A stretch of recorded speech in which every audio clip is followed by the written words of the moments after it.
CNN breaking news. Some breaking news. Moments ago, Pope Francis vowing to take the Catholic Church abuse scandals head on. Yes, speaking at the Vatican on the final day of the historic four-day summit on clergy abuse, the Pope calling priests who abuse children, quote, tools of Satan, and vowing the church will protect children from, quote, ravenous wolves. CNN's Rosa Flores is live in Rome for us. What else did you hear, Rosa, that might have struck a chord with you?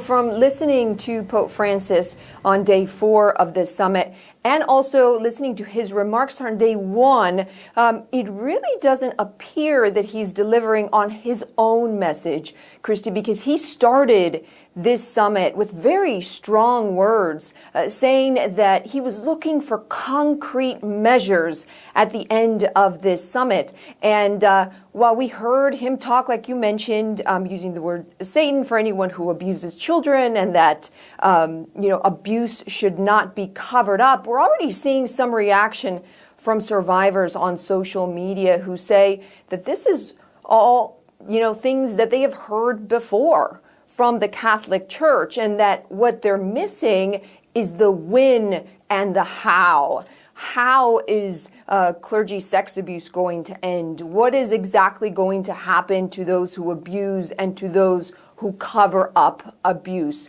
And so in these closing remarks by Pope Francis, what we saw was the Pope giving us and giving Catholics around the world a look at the abuse situation, both globally and historically, going back to pagan times, and then listing 8 different points. And some of those points include protecting children, taking the issue with seriousness to bring abusers to justice, requiring criteria for the selection of priests, accompanying survivors. So a lot of the things that we've already heard the church say in the past. Now, from talking to survivors here in Rome throughout these 4 days, a lot of them say that right now they have their faith on civil authorities, because we know that there are civil investigations going on around the world, in the United States, in Chile, and other countries. In the United States specifically, we know that there are at least 2 federal probes, one in Pennsylvania, one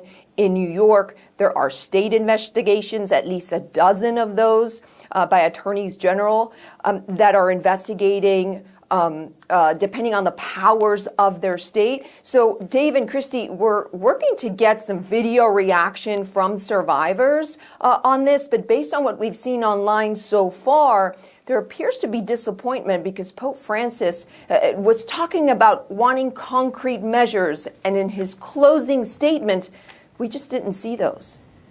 So those that want changes, that want accountability, unfortunately, don't hold your breath. Rosa Flores, thank you for that reporting. Rosa, thank you.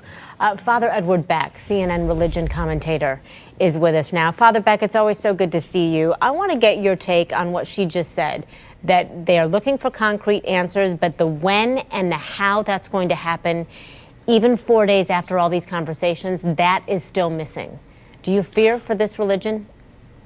Well, Christy, I think the intent was always, even by the end of this summit, that Pope Francis would lay out these principles, and it wasn't going to be a detailed minutia of exactly how all of those principles would spin out, but certainly that has been discussed during these days. So, for example, one of the 8 principles that Rosa referred to is this united approach by bishops.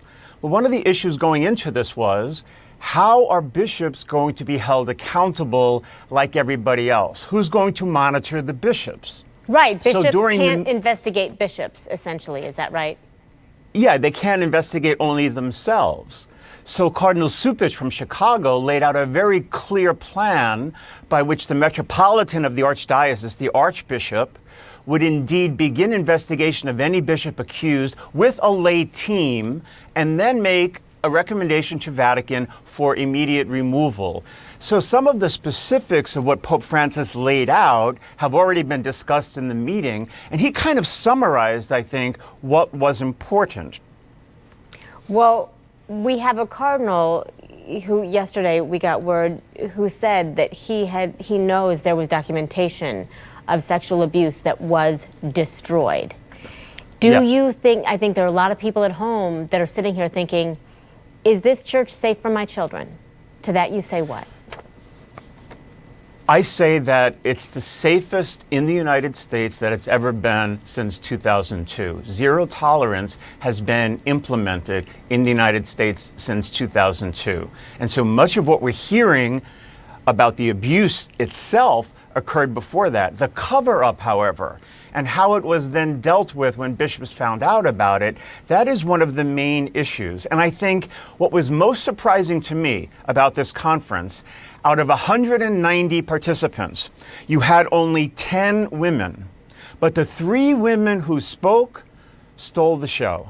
There was a Nigerian nun there, Sister Veronica Openibo, who's worked in Africa, and she said, if you think this isn't a problem in sub-Saharan Africa or in Asia, I can tell you I have been there. So yes, there are other problems, but don't let the bishops there tell you this does not exist here. It's a problem. She took that group to task. And then the journalist, the Mexican journalist, Valentina Alizraki, she was mesmerizing for that whole group. She stood there, and I have to give you her quote. She said to the bishops, now this is a mother speaking, if you do not decide in a radical way to be on the side of children, mothers, families, civil authority, you are right to be afraid of us, because we journalists who seek the common good, we will be your worst enemies. Mm-hmm.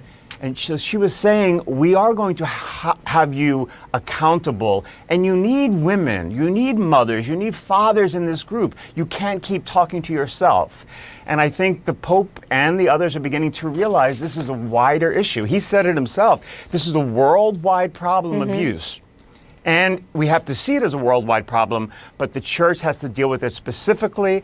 And I think now we're going to see now the implementation of that after this conference has ended. And some transparency and specifics Yes. so desperately needed. Father Edward Beck, I'm sorry we're out of time. Thank you so very much. We appreciate your insight as always. And Thank you. there, as we're wrapping up here this conversation, the Pope as he delivers Sunday Mass.